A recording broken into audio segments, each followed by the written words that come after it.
And with that sound, American Football News is back. This is the NFL Playoff Edition. We are coming up to the Conference Championships. That's right. One game away from deciding who is going to be appearing in this year's Super Bowl NFL Championship game. Please pardon me. I have a cold. I have been feeling under the weather lately. I may sound a little bit different. You might hear some coughing or some wheezing or something like that, but I'm totally fine. Just have a bit of a head cold. It is Michigan, and we're coming up to the coldest month of the year. So once again, I apologize for any inconvenience or if I sound funny in any way, shape, or form.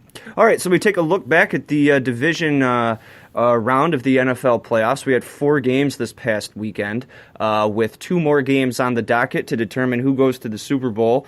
And then, of course, we have the All-Star, All-Pro Bowl before the Super Bowl. And then, of course, the Super Bowl here in a couple of weeks. Taking a look back to this past weekend, we had several pretty good games and several games that were pretty boring, very one-sided, and you kind of knew that what the results were going to be before the ball was even kicked off. One of the first games that was seen last weekend was the number 6 Indianapolis Colts taking on the top dog in the AFC, the Kansas City Chiefs. Patrick Mahomes and company absolutely tore apart the Indianapolis Colts. This was really no surprise. The Chiefs' offense is very, very good. What was surprising is in this game was the Chiefs' ability to step up on defense.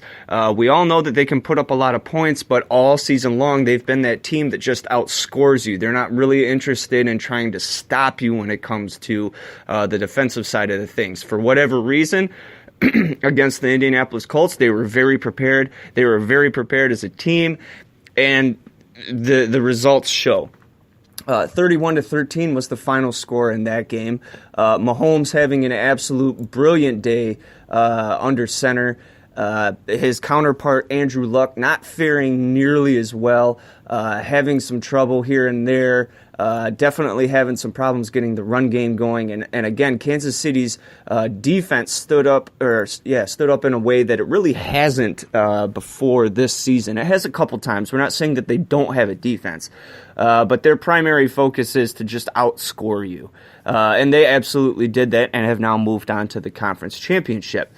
We will keep with the AFC. The number 5 seeded Los Angeles Chargers took on the number 2 New England Patriots.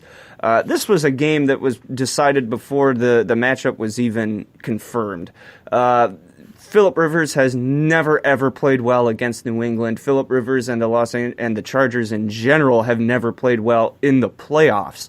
Made it to the AFC Championship a couple times, but ultimately fell short of the ultimate goal of appearing in the Super Bowl. And this wasn't going to be much of a difference. New England, again, one of those teams that kind of hangs around during the regular season, but for whatever reason, come postseason, come the playoffs, they are the team to watch. They are the team that will get all the way. Now, once they get to the Super Bowl, then it's a coin flip. We've all seen Tom Brady and Bill Belichick get to the Super Bowl only to fall flat on their face. Eli Manning, twice.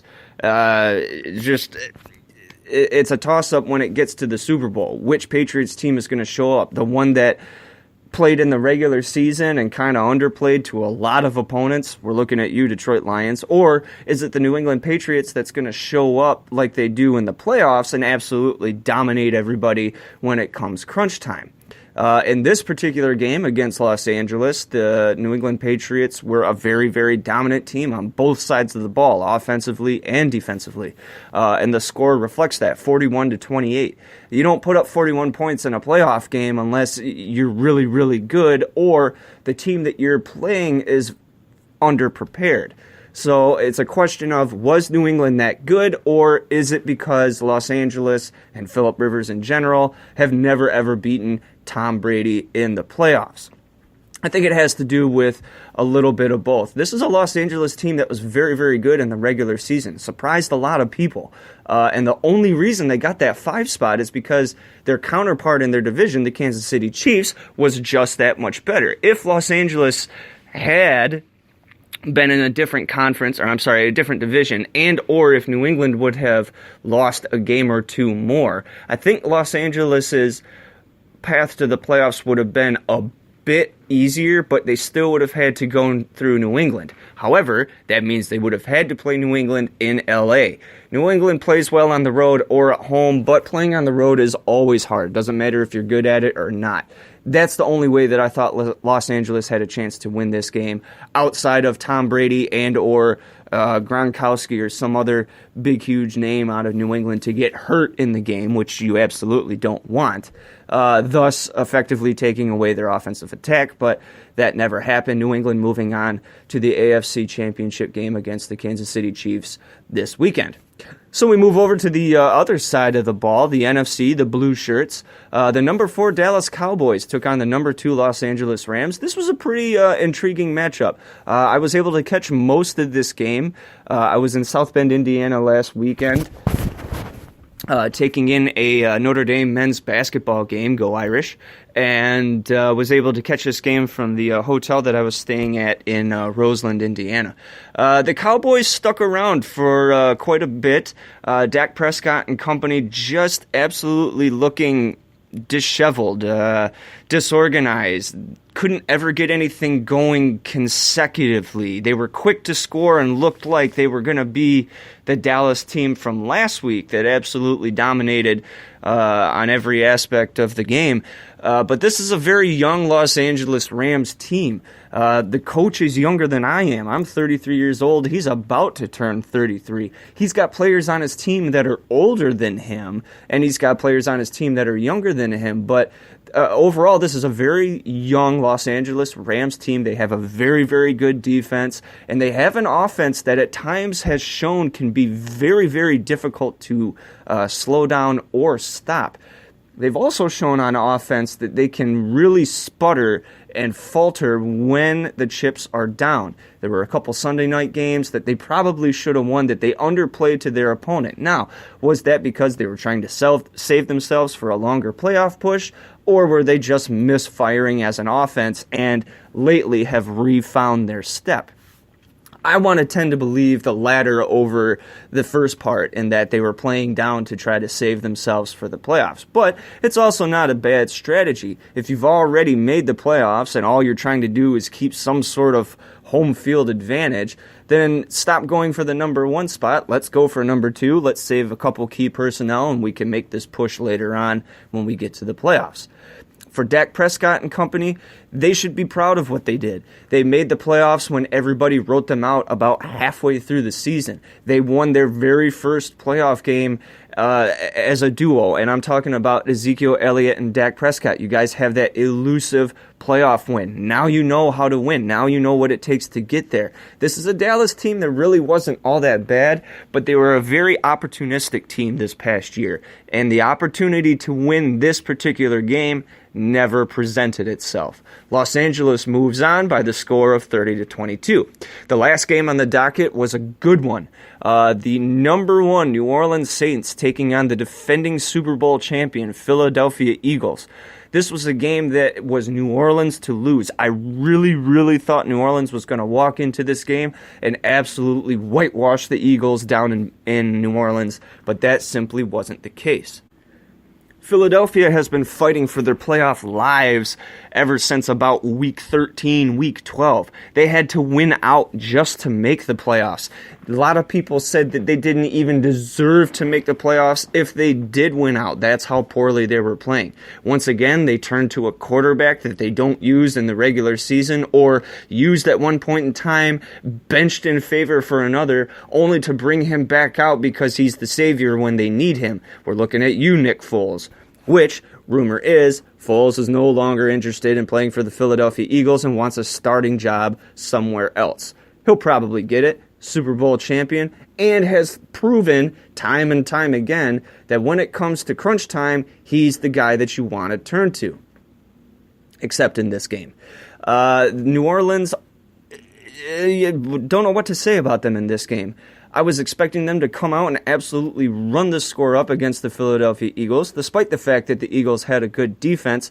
You can't let them play the entire game without letting the offense on the field too, and I saw New Orleans absolutely running amok offensively and not letting that vaunted Philadelphia Eagles defense off the field. However, this was a game of missed opportunities, odd drops, weird play calling, and just an overall mystique to the game. It was New Orleans to lose, it really was, and Philadelphia was fighting for their lives, just like I said. They're the 6th seed, they're the last place team. They've got nothing to lose other than the title of being Super Bowl champion, which this particular year they will not be able to claim. New Orleans did just enough to win, but threw up a red flag in my book. Drew Brees is a good quarterback. Sean Payton is an excellent coach. The New Orleans Saints are a good team. However, they have to go up against a Los Angeles team that is ready to play. This isn't the same LA team from last year. This is a smarter Rams team. This is a hungrier Rams team. New Orleans, Drew Brees, this is sort of like a parting gift almost. He's already won 1 Super Bowl. He's broken countless NFL records. 300-yard passing games up the butt. It seems like every game he throws for 300 yards. This is a guy who will go in the Hall of Fame. A humble man, a great college prospect, and a great college player and student. I've got nothing but positive things to say about the New Orleans Saints, except for in this game, they did everything possible to try to lose. And you can't play that way against the LA Rams. Now, like I said, New Orleans ended up winning the game 20-14. But again, there's a red flag there. They showed offensively that they are capable of hiccuping and that they are very, very capable of not being able to produce the same way offensively as they have all year. However, at the same time, their defense is real. Just like that 2010 run, their defense is definitely real. This is a Philadelphia Eagles team that at times showed that they were capable of putting points on the board, but really the Eagles' claim to fame this particular year was their defense.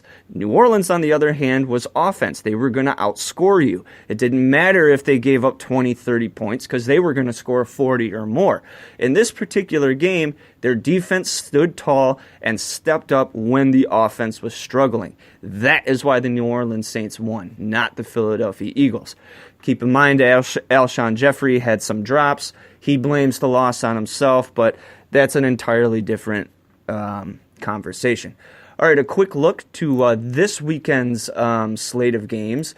We have the conference championship games to watch this particular weekend.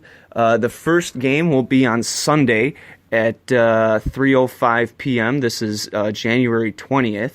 And you can catch this game on Fox. This will be the NFC Championship game featuring the 13-3 Los Angeles Rams taking on the 13-3 New Orleans Saints. This game's a coin flip, folks. I can't make a decision. If I had to make a decision, I would have to go with New Orleans simply because of the experience. But wouldn't be surprised if the Los Angeles Rams went down to New Orleans and beat the Saints. On the opposite side of the ball, we have the AFC Championship game, which also takes place Sunday. Kickoff is scheduled for 6:40 p.m. That's January 20th. You can catch the AFC Championship game on CBS, the home of the Super Bowl. And this will feature the 11-5 New England Patriots taking on the 12-4 Kansas City Chiefs. The thing that is going for the Chiefs, it's in Arrowhead. That's a notoriously loud, rowdy stadium. Borderline college stadium. That's how wild it can get. New England plays okay on the road. New England plays okay at home. The other thing that Kansas City has going for them is that it's a later game. It seems to be that they play late, or when they play later, they do better. And New England has a hard time playing in cold weather. Not to say that it isn't cold in New Orleans, or I'm sorry, in New England. But it's not like Kansas City. These are the plains. There's a lot of wind. There's potentially going to be a lot of snow. It's going to be an interesting matchup. Again, a coin flip. Too close to tell. If I had to make a pick, I'm going to take the Kansas City Chiefs only because I don't like Tom Brady and the New England Patriots. All right, that's it for our show. There's only 10 seconds left. Be sure to watch the NFC and AFC Championship games this weekend, and we'll see you next week for our Super Bowl preview show.